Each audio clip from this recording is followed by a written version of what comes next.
Fracaso. Esa es la palabra que resuena estos días en la sede de Podemos al ver cómo han perdido el poder autonómico y municipal. Justo 5 años después de sus primeras elecciones, Podemos afronta la mayor crisis de su historia. Pero, ¿por qué ha fracasado Podemos en estas elecciones? Si quieres saber la respuesta, este es tu vídeo.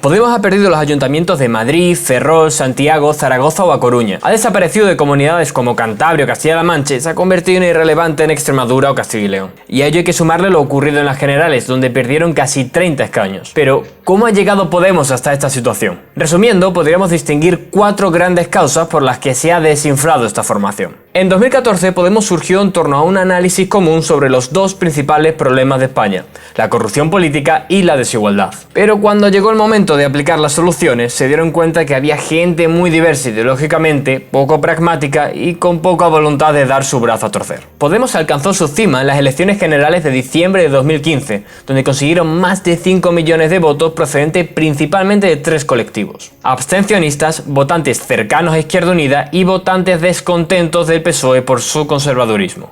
A estos grupos heterogéneos les unía un objetivo común: revertir los recortes de Rajoy y que gobernase la izquierda. Pero para Podemos, solo ellos eran la verdadera izquierda. Tras aquellas elecciones, el PSOE necesitaba el apoyo de Ciudadanos y Podemos para gobernar.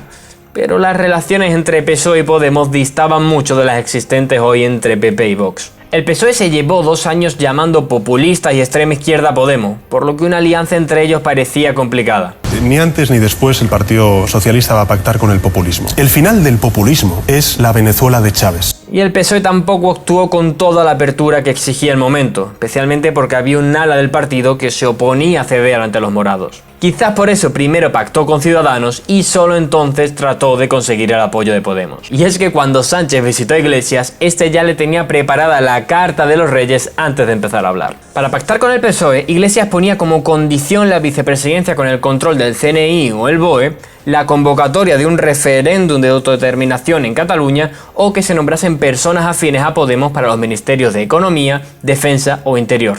Ministerios no directamente relacionados con las propuestas que ofrecía Podemos. En ese momento se empezó a acusar a Podemos de darle más importancia a los sillones del poder que a las propias soluciones. Podemos sabía perfectamente que el PSOE no podía aceptar algunas de sus propuestas, pero precisamente ese era el objetivo.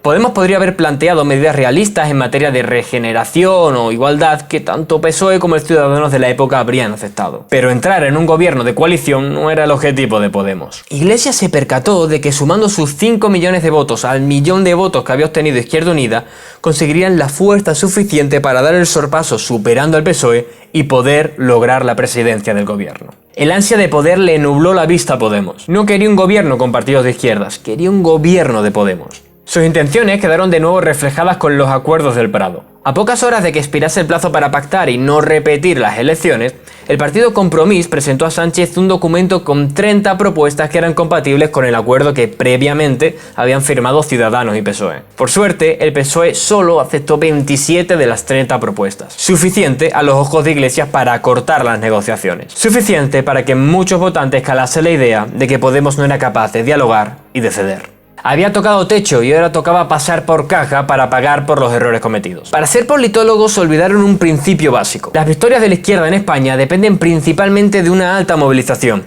Y hay un sector del electorado de izquierdas con sobrado elitismo y escaso pragmatismo que se consideran demasiado ocupados como para ir a votar por segunda vez. La abstención de la izquierda significó que el PP consiguiese 14 escaños más para poder gobernar en solitario. Me dicen aquí que recuerde que hemos ganado las elecciones. Bien, hemos ganado. Bien. El ansia de poder de Iglesias lo había convertido en cómplice de que el PP conservase el poder. Las cuentas no le salieron a Podemos. Sus 5 millones de votos y el millón de votos de Izquierda Unida no sumaron 6 millones. Muchos culparon a Podemos de tener que ir a una repetición de elecciones. Y Podemos perdió 1 millón de votos que nunca más regresaría. El votante descontento del PSOE, que había votado a Podemos para empujar a los socialistas hacia políticas más progresistas, se percató de que votar a Podemos no era una garantía para que gobernase la izquierda. El ansia de poder también ha sido una constante a nivel interno en el partido. Las dimisiones, las acusaciones de traición, partidos nuevos que no quieren llevar el nombre de Podemos. Al final, ellos mismos han creado una imagen de incapacidad para gestionar su propia casa, acudiendo a los medios para hacer públicas sus discusiones, pareciendo a veces un intento para seguir ocupando espacio informativo y no caer en la irrelevancia. Sin embargo, con ello lo único que consiguen es generar la sensación de que están más pendientes de batallas teóricas y del poder que de los propios ciudadanos. Si no se repiensa y decide el papel que quiere jugar, Podemos se encabeza hacia una fragmentación en partidos minoritarios, defendiendo posturas con las que ni siquiera llegan a conseguir escaños. Partidos que solo sirven para dividir el voto y restar escaños a otros partidos que, a ojos de los ciudadanos, se diferencian únicamente en los nombres de las personas que están en la cúpula y muy poco en las políticas que proponen.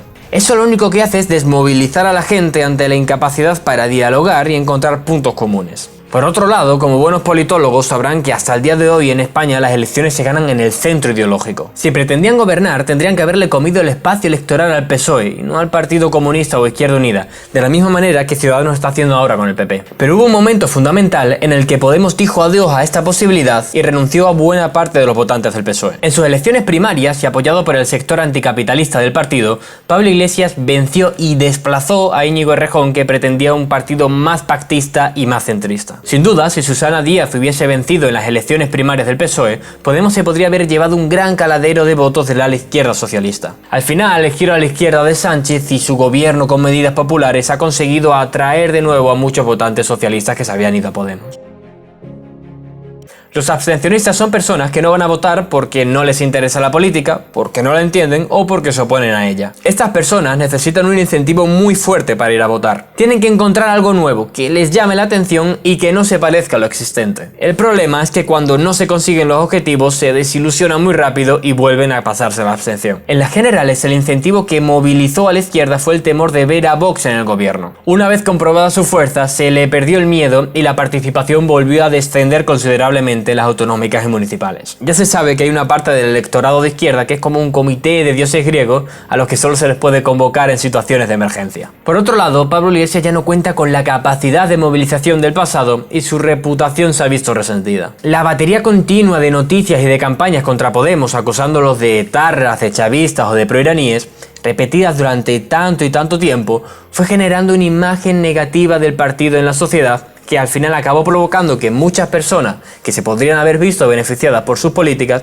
no les votasen en base a los prejuicios que había contra ellos. En este ámbito entra la campaña por comprarse el famoso chalet. Pablo Iglesias es el líder político que más ha trabajado y que más dinero ha ganado, y como cualquier persona tiene el derecho de hacer con su dinero legalmente lo que quiera. Ser de izquierdas no significa ser pobre. El problema en el que cayó fue la contradicción de afirmar que él nunca haría algo así. No vamos a convertirnos en unos cínicos cuando estás orgulloso de haber crecido en un barrio, cuando estás orgulloso de mirar a los ojos a la gente de tu piso que ven que sigues viviendo en el mismo sitio. Al mismo tiempo, su postura reclamando un referéndum en Cataluña no les ha beneficiado demasiado. ¿Y cuál es el problema de que Podemos entre en el gobierno? El primer problema es que lo necesita. Para Podemos, el gobierno de coalición no es una alternativa, es un salvavidas. El último tren que coger para salir del túnel en el que las circunstancias le han metido. Podemos necesitaría hacerse notar en el gobierno aplicando medidas importantes, y si analizamos su programa, ninguna de sus propuestas son baratas. El conflicto con el gobierno en base a la estabilidad presupuestaria estaría servido. Por otro lado, los gobiernos a veces se ven obligados a adoptar medidas en contra de sus programas electorales. ¿Estaría dispuesto Podemos a aceptar las incongruencias que lleva el gobernar o intentaría sacar rédito electoral al oponerse a esas medidas impopulares? El PSOE quiere gobernar ayudado por Podemos, pues solo con ellos comparten principios en materia social, en materia territorial o en materia ambiental. Sin embargo, les aterra que Podemos pueda contagiar de su inestabilidad al gobierno. Podemos se ha obsesionado con un gobierno de coalición y amenaza con ir a unas segundas elecciones si no se le conceden ministerios. Me costaría pensar que lo dijese en serio, pues demostrarían que no han aprendido nada de lo sucedido en 2016 y los votantes de izquierdas no entenderían que por una disputa de sillones se repitiesen elecciones. En conclusión, el fracaso actual de Podemos podría deberse a su falta de transversalidad para alcanzar acuerdos, a su escoramiento hacia la izquierda, al hartazgo ante sus luchas internas y a la mala imagen del partido y de su líder. Pablo Iglesias es el líder político más preparado académica y laboralmente. Por eso extrañan aún más algunas de las decisiones que ha tomado que han acabado perjudicando a su partido. Claro que los medios han ayudado mucho a desprestigiar a Podemos y a construir una imagen sesgada, estereotipada y negativa del partido. Pero han sido ellos mismos quienes han cavado su propia tumba, apoyándose en las alas más radicales, con sus continuas luchas internas, con su incapacidad para dialogar y con su ansia de poder por encima de los intereses de los votantes. Podemos no ha sido ni mucho menos un fracaso como partido porque ha traído cosas muy interesantes para nuestra democracia que ya analizaremos en otro vídeo. Pero si quiere seguir siendo un actor relevante en el futuro, deben sentarse y pensar cómo quieren que sea el partido.